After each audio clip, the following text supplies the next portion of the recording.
Dear students, welcome to my channel. आज जिस topic के बारे में हम बात करने जा रहे हैं वो है Maxwell equation in dynamic field. तो मैक्सवेल इक्वेशन हम जानते हैं कि फोर मैक्सवेल इक्वेशन होती है हमारे पास। फर्स्ट मैक्सवेल इक्वेशन होती है del dot D equal to rho V. Second is del dot B equal to zero. ये दो इक्वेशन जो होती है ये स्टैटिक या डायनेमिक दोनों फील्ड में ये सेम इक्वेशन रहेंगी। यानी डाइवर्जेंस वाली जो इक्वेशन है वो स्टैटिक में भी वही रहती है और डायनेमिक में भी वही रहती है। तो डायनेमिक का मतलब यहाँ पर क्या होगा? Dynamic means variation with respect to time. Time के साथ जहाँ पर भी वेरिएशन आएगा उन इक्वेशन को हम कहेंगे डायनेमिक। तो बाकी जो दो इक्वेशन होती है वो अगर मैं स्टैटिक की बात करूँ तो del cross H equal to J and del cross E equal to zero. ये इक्वेशन हमारे स्टैटिक फील्ड में काम आती है जो कि कर्ल की इक्वेशन है।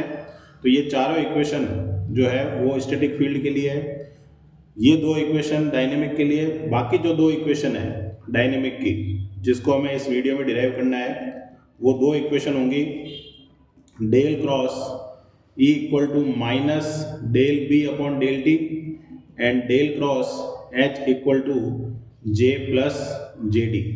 ये दो इक्वेशन हमें इस वीडियो में डिराइव करनी है। तो स्टार्ट करते हैं हमारा वीडियो इस रिलेटेड इक्वेशन के लिए। तो जो इक्वेशन हम डिराइव करने जा रहे हैं पहला वो इक्वेशन है del cross E equal to minus del B upon del T. इस इक्वेशन को डिराइव करने के लिए हम जो लॉ यूज करते हैं यहाँ पर दैट इज फैराडेज लॉ। अब ये लॉ क्या कहता है हमें कि this law states that this law states that the total induced EMF which is represented by VEMF that is going to be equal to VMF that is going to be equal to for a closed circuit will be equal to flux linkage.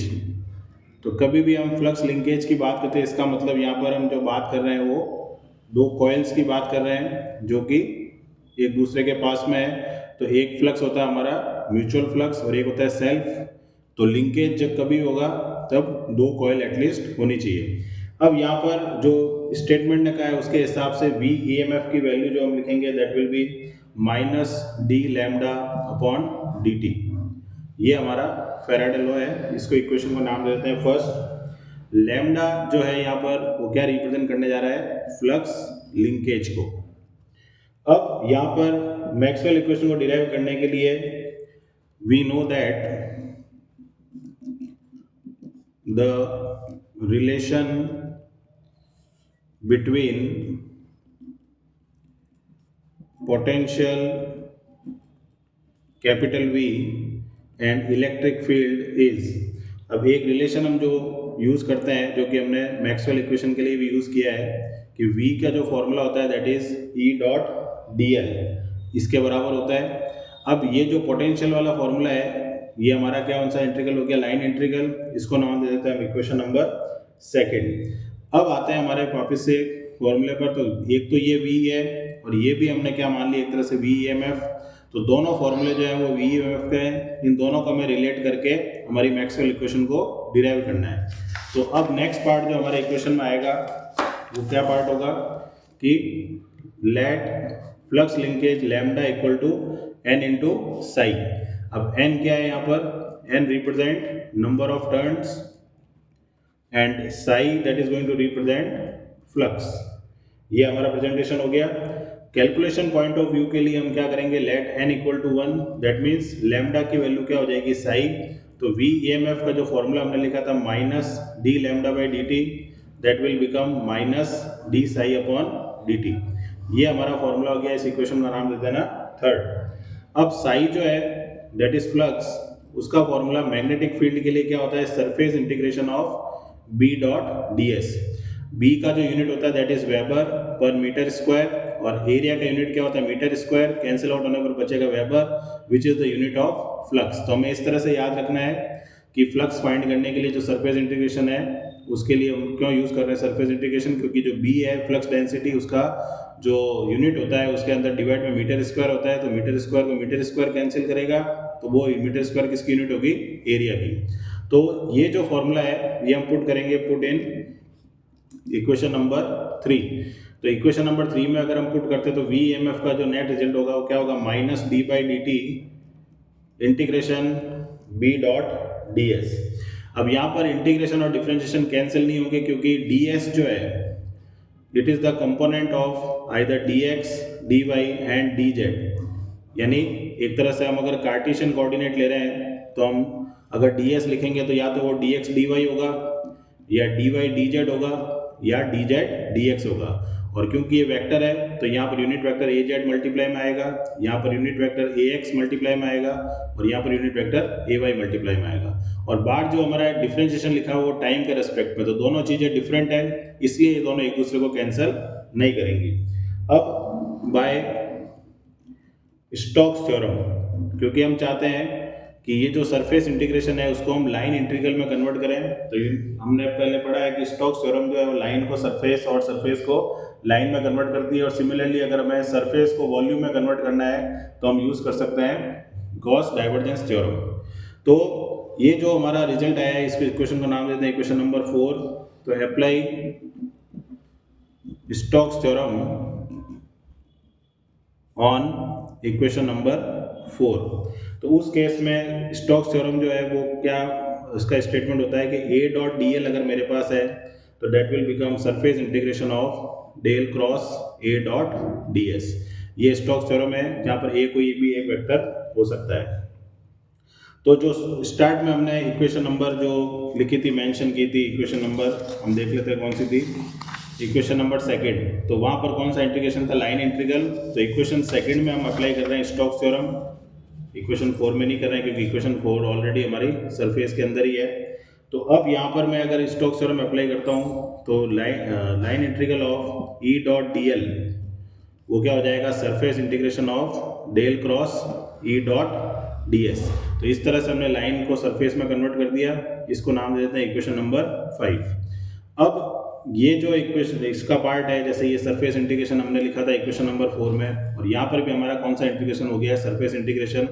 तो equate equation 4 and 5। तो surface integration del cross E dot D S is equal to minus D by D T surface integration of B dot D S. तो दोनों integration क्या है, surface है। अब इस D by D T को जब मैं अंदर लेके जाऊंगा तो that will become partial differentiation, because ये एक से ज़्यादा पैरामीटर पर डिपेंड कर रहा है, क्योंकि यहाँ पर एक्स वाई जेड है और यहाँ पर टाइम है। तो इसलिए हमने इसको ऐसे लिखा है surface integration of del cross E dot D S. अगर मैं इन दोनों को कंपेयर करता हूँ तो हम देख सकते हैं कि जो del cross E dot D S है उसकी जो वैल्यू है वो हमारी किसके बराबर हो सकती है, del by del T with negative sign. तो जो मैक्सवेल इक्वेशन हमें मिलेगी that will be del cross E equal to minus del B upon del T. तो ये हमारी क्या होती है, Maxwell equation for dynamic field. ठीक है, तो इस तरह से हम Maxwell equation in dynamic field को यूजिंग फैराडे लॉ क्या कर सकते हैं, डिराइव कर सकते हैं। अब आते हैं हमारी जो लास्ट मैक्सवेल इक्वेशन होती है which is also called displacement current density और displacement current equation, जो कि एक important question है एग्जाम पॉइंट ऑफ व्यू के लिए, उसको हम डिराइव करते हैं। तो जो हेडिंग होगा हमारा that will be displacement current density displacement current density। अब ये हमारी क्या है, बेसिकली फोर्थ मैक्सवेल इक्वेशन है for dynamic field. Displacement current density को हम जे डी से रिप्रेजेंट करने वाले हैं, डी स्टैंड्स फॉर डिस्प्लेसमेंट। तो उसको डिराइव करने के लिए अब हम क्या करेंगे, जो हमारी मैक्सवेल इक्वेशन थी स्टैटिक फील्ड की del cross H equal to J, उसको हम यूटिलाइज करेंगे। तो from static field Maxwell equation, जो कि क्या थी, del cross H equal to J, इसको नाम देते हैं equation number first. Now take divergence of delta operator both side, दोनों साइड हम क्या करेंगे, डाइवर्जेंस लेंगे, तो del dot del cross H is equal to del dot जे, ये हो गई equation number second. By identity, अब एक आइडेंटिटी होती है कि del dot del cross A, यानी किसी वेक्टर का अगर कर्ल लेकर उसका डाइवर्जेंस लिया जाता है तो दैट बिकम्स जीरो, तो del dot J will become zero. ये हमारा एक फर्स्ट रिजल्ट आ गया जिसको हमने नाम दे दिया इक्वेशन नंबर थर्ड। अब हमारे पास एक इक्वेशन होती है कंटिन्यूटी इक्वेशन, तो by continuity equation we know that, अब कंटिन्यूटी इक्वेशन क्या कहती है कि del dot J is equal to होता है minus del rho V upon del T, ये हमारी कंटिन्यूटी इक्वेशन कहती है। अब इस इक्वेशन को अगर मैं नाम दे देता हूँ इक्वेशन नंबर 4, तो एक इक्वेशन कह रही है del dot J equal to zero होता है और एक इक्वेशन कह रही है del dot J equal to non zero होता है, दैट मीन्स दोनों इक्वेशन एक दूसरे के अपोजिट हो गई। तो since equation 3 and 4 are contradicting each other, क्योंकि दोनों एक दूसरे के अपोजिट है कि एक कह रहे हैं जीरो होना चाहिए, एक कह रहा है नॉन जीरो होना चाहिए, so we will modify equation first. तो जो फर्स्ट इक्वेशन हमने यूज की थी del cross H equal to J, उसको हम क्या करेंगे, अब मॉडिफाई करेंगे। तो मॉडिफाई करने के लिए हम क्या करेंगे, यहाँ पर एक नया पैरामीटर इंट्रोड्यूस करेंगे जिसको हम कहते हैं displacement current density. So del cross H is equal to हो जाएगा जे प्लस जे डी। तो ये जो जे डी हमने इंट्रोड्यूस किया है यहाँ पर, this J D, this is displacement current और डेंसिटी। और हमने क्यों इंट्रोड्यूस किया है, क्योंकि इक्वेशन नंबर 3 और इक्वेशन नंबर 4 के जो रिजल्ट हैं वो एक दूसरे के अपोजिट हैं, एक रिजल्ट दोनों शो नहीं कर रहे हैं। अब हमें इसको डिराइव करना है, तो इसको नाम देते हैं equation number 5। Now again take divergence of delta both side, फिर से हम डाइवर्जेंस लेंगे, तो del dot del cross H is equal to क्या हो जाएगा, del dot J plus del dot J D. फिर से ये पार्ट ड्यू टू आइडेंटिटी क्या हो जाएगा, जीरो, तो del dot J is equal to minus del dot J D, क्योंकि इक्वल टू क्या हो जाएगा जीरो, तो उसको उधर भेज देना, तो डेल डॉट जे की वैल्यू क्या होगी, minus del dot J D, या फिर हम क्या लिख सकते हैं, del dot J D is equal to minus del dot J. अब इक्वेशन नंबर जो हमारी 4 थी उससे हम क्या कर सकते हैं, डेल डॉट जे की जगह क्या लिख सकते हैं, minus del rho B upon del T. तो put del dot J from equation number 4, तो del dot J D is equal to minus of minus del rho B upon del T, that means del rho B upon del T. ये हमारे पास एक result आ गया।